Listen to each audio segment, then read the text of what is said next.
Hello, this is Barbara Nicolato with Bello's Designs, and today I'm going to show you how to make this card called Fairy Dust using a technique I call the masked gel plate background.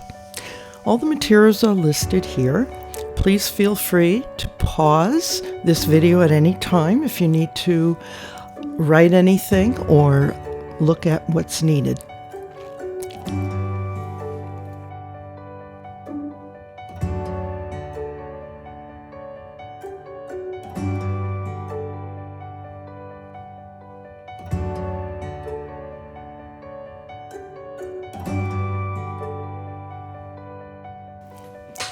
Okay, I'm starting with a gel press from Lavinia called Ellipsical.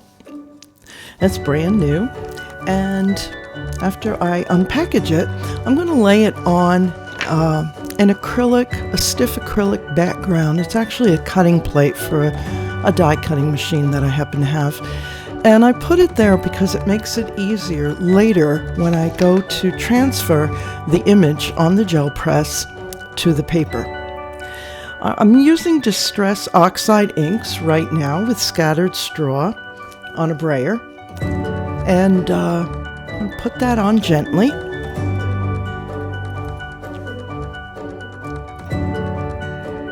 And I'm covering the top half or so of the gel plate. Then I'm switching over to the Distress Oxide called Spun Sugar. And I'm going to put that on the brayer back and forth, and what I do is I roll the edge of the brayer on that scrap paper to my right, and that kind of makes it avoids making lines across the gel plate. Again, back to the scattered straw to sort of blend it all together. What I'm going to do now is use the Lavinia stencil called Charming, and I'm going to use that on the bottom half. And the point here is I take a sheet of paper and I rub against the stencil with my hand, and some people like to do it with a brayer like I'm going to show you now. This stencil is Lavinia's and it's called Glory. And I'm going to do that along the top half, except this time I'm going to take my paper and use a brayer to actually take off some of the Distress Oxide ink.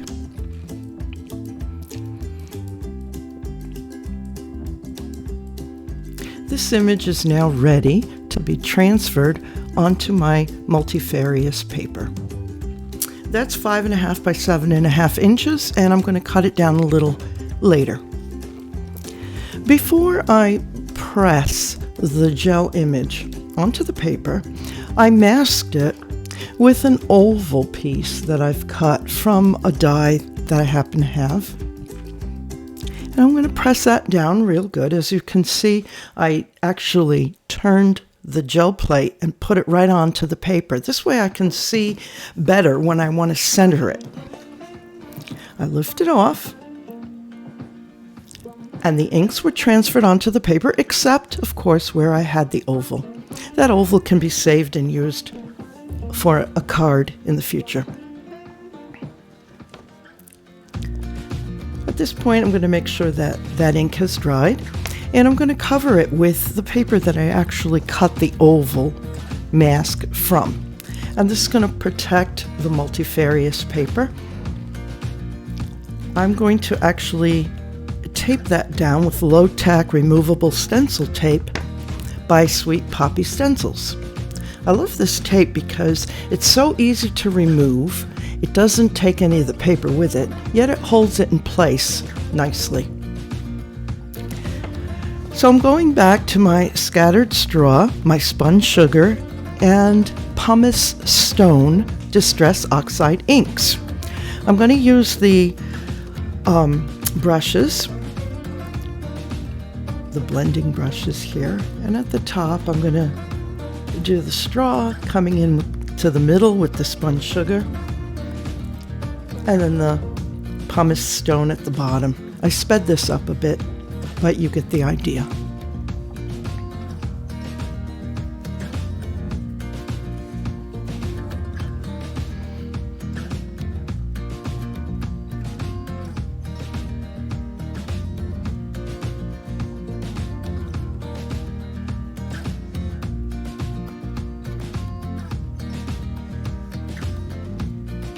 I think these three colors together give a very nice effect. And at this point, I decided I'd like to try a little something different. Actually, I've taken Brusho crimson color, and I have that, a little bit of that powder dissolved in water, ready to go. But I took my fan brush and dipped it in just regular water, and I'm going to tap that over this oval. And what the water does is it actually takes away some of the ink. And there's just a kitchen paper towel blotting it. And you can see it gives the effect of like lifted watercolor of some sort. Now I'm going to dip it into the crimson Brusho and very gently give a couple of taps over the oval so some of the drops will go down, and it just gives it a sort of a nice effect, I think.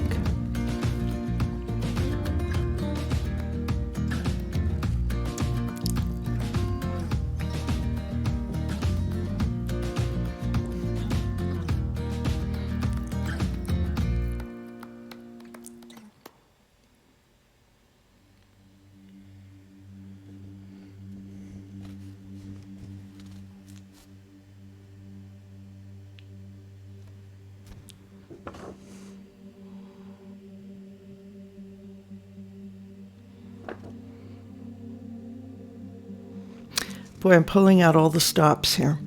I took a little pot with about a teaspoon of water in it, and I have a Brusho Sprinkle It in gold, and I just put a few shakes in there and mix it together. And then with a brush, I'm just going to quickly apply it over my oval. This leaves a very glimmery effect to the page. And I make sure everything is dry using my heating tool. And then I'm pretty much ready to start stamping.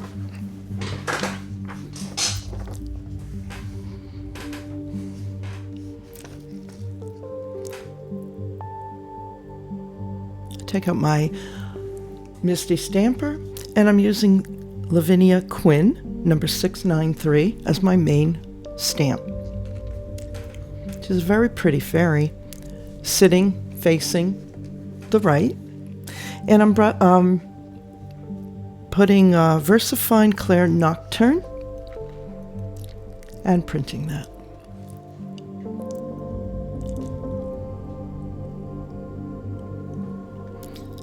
My next stencil is going to be Lavinia 691 Swing Bed Medium. And rather than have that whole stamp go off the top, I'm actually only going to stamp the loop part.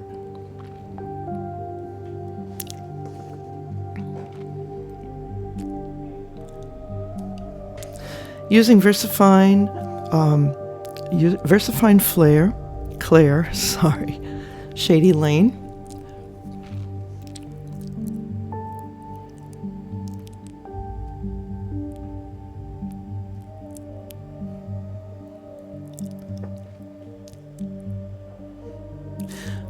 I gave that another stamp because the top part didn't come out as clear as I would have liked it. Now it's good. Next, I'm going to bring in Lavinia 588 Fairy Lanterns. I'm going to use VersaFine Clair. It's a yellow shade called Cheerful. And I'm going to change over to stamping blocks instead of the Misty tool.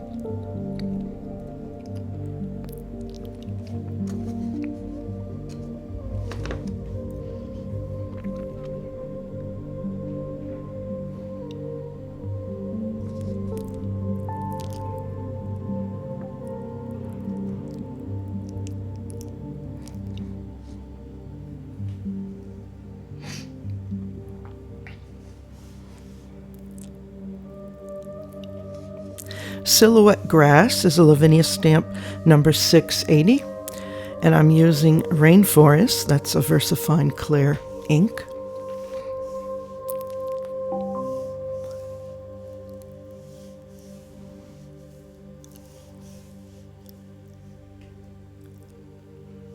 And behind that to the right, using Shady Lane, I'm going to use Silhouette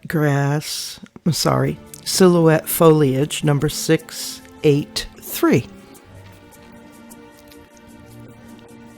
Now, because there's a flower on this stamp, I used the Shady Lane for the bottom part, and I'm going to use this orange-colored VersaFine Clear ink called Summertime for the top part where the flowers are.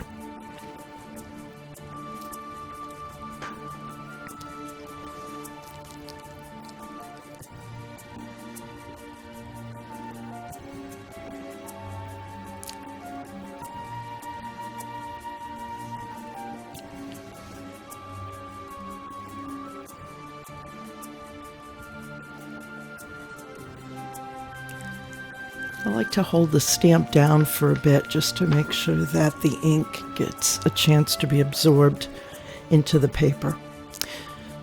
Now, the top of that swing bed looked a little lacking of something, so I decided to use Group of Hearts stamp, Lavinia 238, and I stamped that with the red VersaFine Clear ink called Glamorous.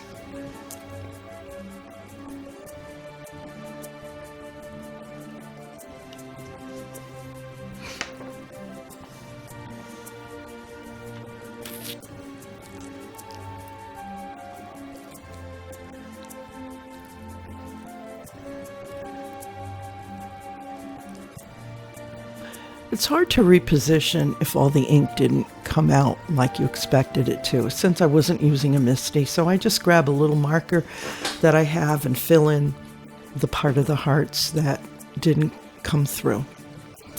I'm taking some watercolors, bright yellow and yellow. I happen to be using Zig Clean Color, but any type of watercolor that you have, or even glitter pens that you have. I'm using that to fill in some of the fairy, the wings on the fairy there.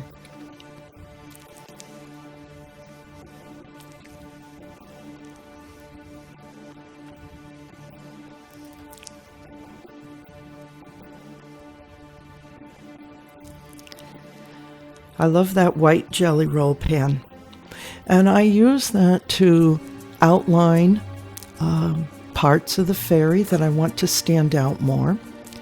I like to go through the parts of her hair that aren't colored, and right now yellow and orange is showing through, so I'm going to color them with white a little bit to make it look cohesive to the whole head.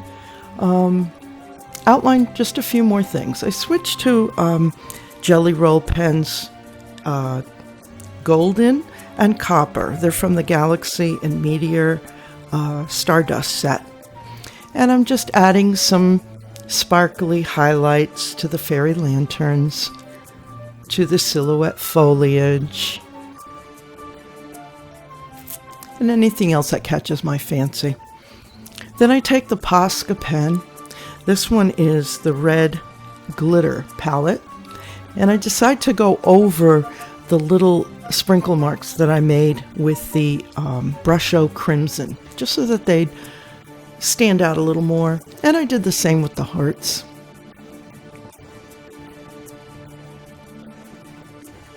I chose a black mat for this and a mustard color paper for the card, and the dimensions are right here on the screen. And then I put the whole thing together, and there's my finished card. I hope you enjoyed this and the technique. Masked gel plate background. Like us, please, and visit us at delbellosdesigns.com. Thank you.